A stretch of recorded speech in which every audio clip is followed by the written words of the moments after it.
2014 study that showed that Fortune 500 companies were more likely to pick a female CEO if the company was struggling, basically setting women up for the big job, but to also fail. If they did well, fine. But if they failed, like, look, we have a female CEO while failing.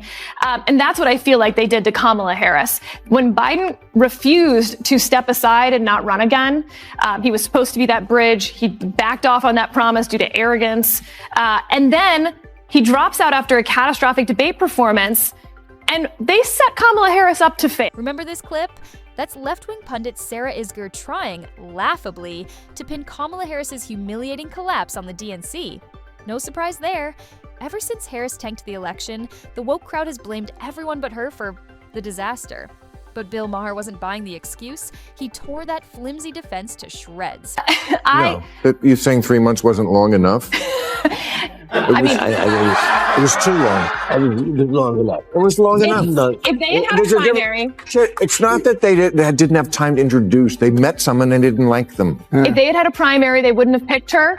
And if they had, she would have been able to rough out those edges that then she basically has to start from scratch with a campaign team she didn't hire that didn't like her, right? It was his team. And so I wonder if that next Democratic person, maybe someone's not even on our radar yet, because frankly, when you look at the history of who's, there's two types, the one who waited in line, who was next in line, and then there's the one who comes out. That's Obama, that's Clinton, that's Reagan to some extent. Here's the thing about the woke left.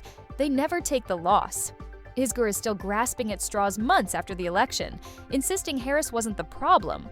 But Harris hasn't improved at all. And before we get to her latest blunder, let's rewind to 2016, one of the key reasons so many voters walked away from her. Speaking out not against radical Islamic terrorism and illegal immigration. No.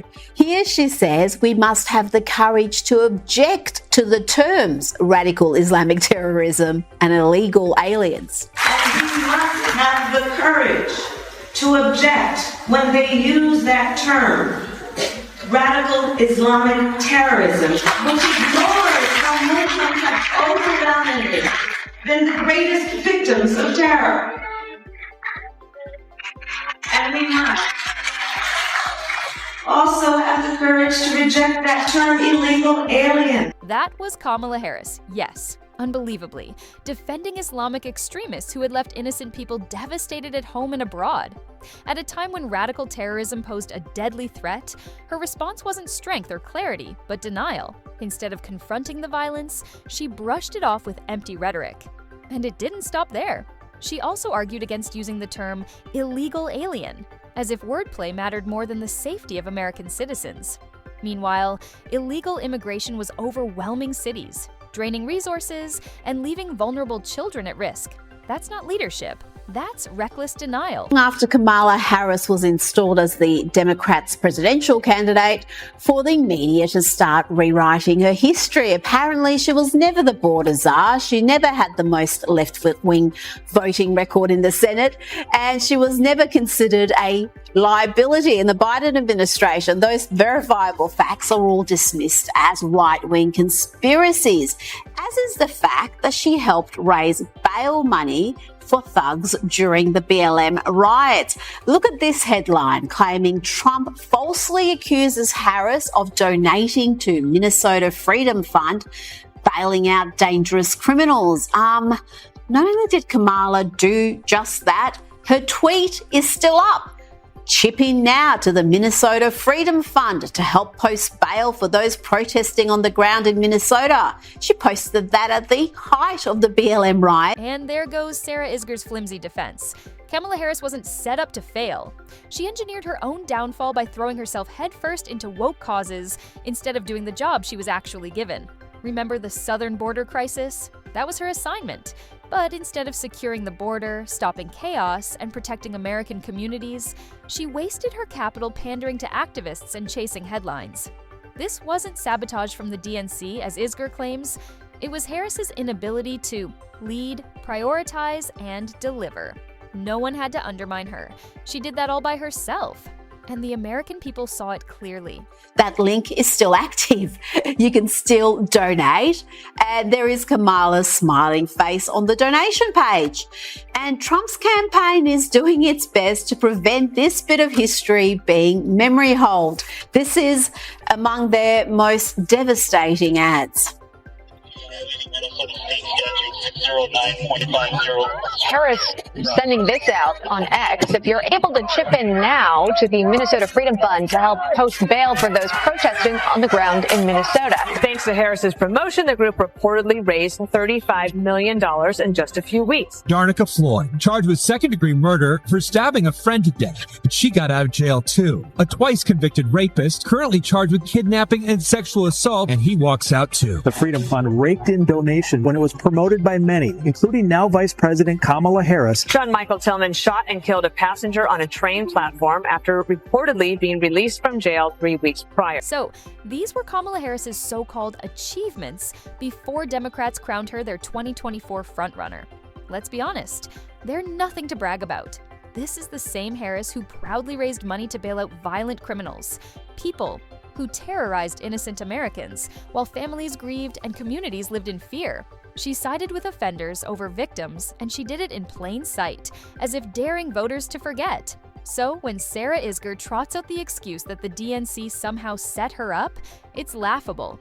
Harris didn't need help failing. Her reckless judgment and disastrous decisions guaranteed it, and the public knew it. Freedom Fund. Donovan Boone was charged with breaking into the home of an ex-girlfriend and choking her. Freedom Fund bailed him out for $3,000 cash, and he hasn't shown up for court since. I often don't even look at a charge specifics when I bail someone out. The Hennepin County attorney called out the Minnesota Freedom Fund for bailing Mosley out of jail twice previously, even though he was arrested for having a gun in the courthouse. The Minnesota Freedom Fund, which pays cash bail for low-income criminals, paid Tims's entire $10,000 bail in cash. 11 days later, police found a man bleeding from the head and ears in this alley. Police were able to arrest Tims in connection to this violent assault. Howard was arrested and charged with second-degree murder. The Minnesota Freedom Fund acknowledged supporting Howard's bail. Kamala Harris's failures weren't just her own. They reflected the Democratic Party's twisted values. She wasn't going rogue. She had the full blessing of the leftist machine every step of the way. Democrats have built a reputation for siding with criminals and lawbreakers, and Harris simply carried that torch. Just look at Gavin Newsom. When Border Chief Tom Homan tried to clean up California and enforce immigration laws, Newsom practically declared war on him, protecting lawbreakers instead of citizens. That's the Democrat playbook. Stand with criminals, ignore victims, and undermine the rule of law. Harris didn't betray her party. She embodied it, and America noticed. For every single person who looks like me, specifically white women, it's time. This is no longer about politics, and you get to right your wrongs of 2016 when you didn't put a woman in the White House who was overly qualified. Now's your chance. Thank God I don't look like her, because I think that means I don't have to listen to her. But you white women, well, sorry, but this is apparently a life and death matter. No hyperbole there. White women weren't fooled for a second. They saw right through Kamala Harris's act and voted overwhelmingly for Donald Trump. Why? Because they knew exactly what was at stake. A vote for Harris wasn't just a ballot, it was a green light to unleash criminals back onto the streets and put families at risk. These women refused to buy into phony compassion for lawbreakers. They chose law and order over chaos, safety over empty promises, and a leader who would actually protect their children's future. The message was crystal clear. Harris's reckless agenda was toxic, and women weren't about to sacrifice their security on the altar of woke politics. Been kicking back, drinking margaritas on the beach. But really, you've been hard at work writing a book, meeting with leaders, thinking about the future of our country. Who said that? If you're wondering what that bizarre clip was, let me spell it out. Kamala Harris was promoting her new book.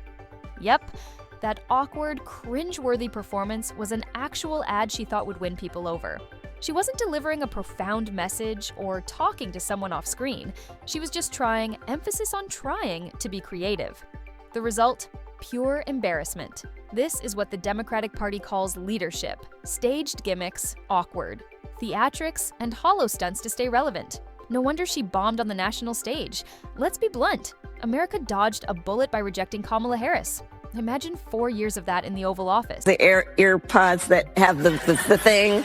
Yeah. Because I've served on the Senate Intelligence Committee. I have been in classified briefings, and I'm telling you, like, don't be on the train using your earpods and thinking somebody can't listen to your conversation. I'm just telling you, that's a little bit more secure. Yes, she likes the earpods with the thing and just the mad cackling. I've got to say, I have missed that mad cackling. I've missed the incoherent, meandering, pointless sentences. So what was the point of that rambling nonsense Kamala Harris just spewed? First, she's gushing about her beloved earpods. Then suddenly she claims they're not even the best. Which is it? Does she even know? And let's not forget the infamous cackling. What exactly was so funny? The nervous laughter? The awkward chuckles? It's become her trademark, and not in a good way. Now imagine her as president, leading high-stakes talks between Russia and Ukraine. Instead of strength, you'd get word salads, contradictions, and that grating laugh echoing through the room.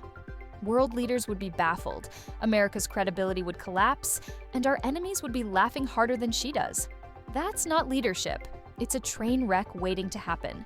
Thank God voters saw it before it was too late. There's a lot of personal stuff in the book. I mean, poor Dougie. You're blowing the lid off of Doug? What's going on? For example, my birthday's in October. The election's in November. You see where I'm going? Kamala, believe me when I say I have no idea what you're talking about or where you're going. And frankly, I don't think you do either. I think every sentence for Kamala is a bit of a mystery. She doesn't know exactly where she's going to end up or how she'll get there. And this is the person Sarah Isgur wants us to believe was set up to fail? Please. Kamala Harris didn't need sabotage. She was a disaster from day one. Every year as vice president was marked by failure after failure. The border crisis, Biden put her in charge. And she couldn't even be bothered to show up for months. Inflation, crime, foreign policy blunders. She was nowhere to be found, except for staged photo ops and cringe-worthy speeches. Instead of solutions, Harris offered empty slogans. Instead of leadership, she gave America chaos, incompetence, and cackling word salads. She wasn't set up by the DNC, she collapsed under the weight of her own failures. And voters made the verdict crystal clear. America deserves better.